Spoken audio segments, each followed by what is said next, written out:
Por exemplo, Adão e Eva, eles devem ter vivido numa bolha. O fato é o seguinte, eles geraram 2 filhos, Caim e Abel. Caim matou Abel. Aí Caim foi expulso do paraíso. Saiu para uma cidade chamada Nod, que era uma cidade já, uma civilização super estruturada, e casou com uma mulher e teve muitos filhos. E a Bíblia não está nem aí para te explicar como é que isso aconteceu. Como é que a cidade já estava lá? Já estava lá. Se Adão e Eva tinham acabado de aparecer, ou se tinham aparecido, de onde já estava lá? Como, por exemplo, no capítulo 6, outra vez, antes dos Benai Elohim descerem e possuírem as filhas dos homens e gerarem os Nefilim, que em hebraico significam os filhos dos que caíram e que se tornaram gigantes, eram gigantes, seres desproporcionais, que estão sendo achados há muitos anos e a arqueologia encobre. A arqueologia não deixa que isso venha a público, porque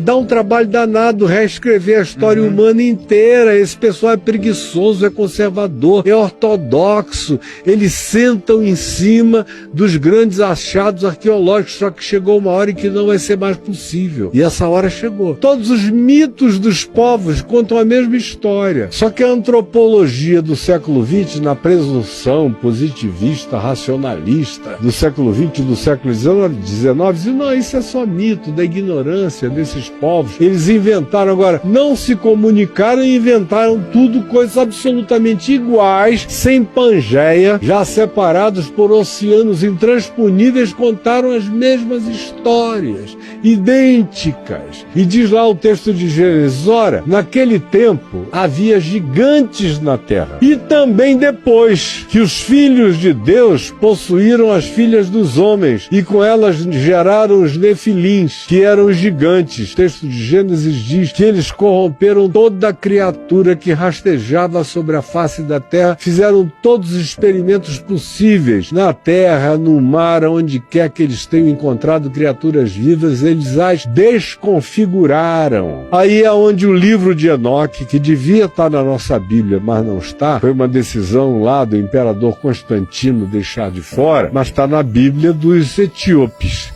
Se você pegar a Bíblia dos etíopes, o livro de Enoque consta lá. Você vai ver a mesma história com detalhes. Que detalhes são esses? Que eles trouxeram essas tecnologias que eram entendidas pelos povos antigos como magias e que eles evocaram para si o lugar de adoração de deuses. Foram adorados como deuses por gerações e gerações e gerações. Corromperam a natureza humana, a natureza da criação, a natureza de todos os animais, de modo que quase tudo que a gente vê como mito, metade homem, metade peixe, metade isso, metade aquilo, não foi mito, foram coisas que aconteceram com experimentos genéticos. Você vê, por exemplo, Flávio Joséfos, que é o grande escritor judeu, que ganhou esse nome depois para criar uma adaptação romana para sobreviver entre os romanos e que reescreveu toda a história judaica do Gênesis para frente, até depois da queda de Jerusalém e mais um pouco.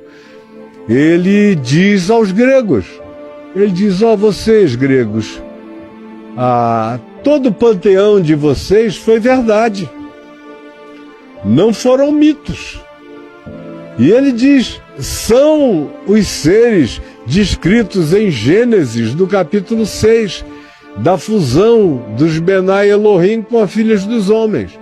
De modo que o que Freud se apropriou como uma psicologia humana, usando o panteão greco-romano como simbolização, manifestação arquetípica exacerbada da natureza humana exagerada, de fato aconteceu.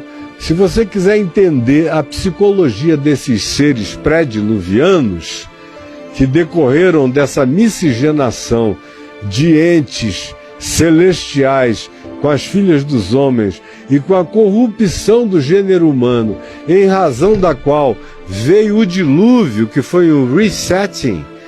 O dilúvio está explicitamente dito, que não tinha mais saída.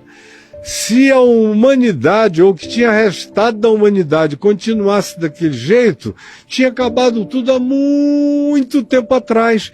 O dilúvio foi um resetting, para ver se a gente rehumanizava o planeta e recomeçava de novo.